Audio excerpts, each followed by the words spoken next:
ভাবো তো, হাজার হাজার বছর আগে মানুষ এমন বিশাল পাথরের স্থাপনা তৈরি করেছে যা আজকের আধুনিক প্রযুক্তি দিয়েও ঠিক একইভাবে তৈরি করা খুব কঠিন।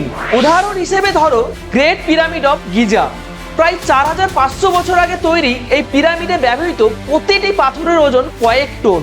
এখন প্রশ্ন হলো, ক্রেন, ট্রাক বা আধুনিক যন্ত্র ছাড়া তারা এত নিখুঁতভাবে এই পাথরগুলো বসালো কিভাবে? আরো আশ্চর্যের বিষয়, পিরামিডের চারিদিক প্রায় নিখুঁতভাবে উত্তর, দক্ষিণ, পূর্ব ও পশ্চিমের সাথে অ্যালাইন করা।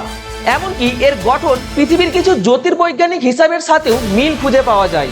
কেউ বলে এলিয়েন সাহায্য করেছিল, কিন্তু ইতিহাসবিদরা বলেন মানুষের শ্রম, গণিত আর জ্যোতির্বিজ্ঞানের জ্ঞানই ছিল এর পিছনের আসল শক্তি।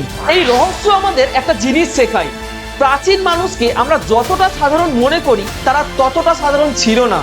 তাদের জ্ঞান আর দক্ষতা আজও আমাদের অবাক করে দেয়। এখন আপনার কাছে আমার একটি প্রশ্ন, আমরা কি সত্যি আধুনিক বলে বেশি উন্নত, নাকি শুধু প্রযুক্তি বদলেছে কিন্তু বিস্ময় একই রয়ে গেছে?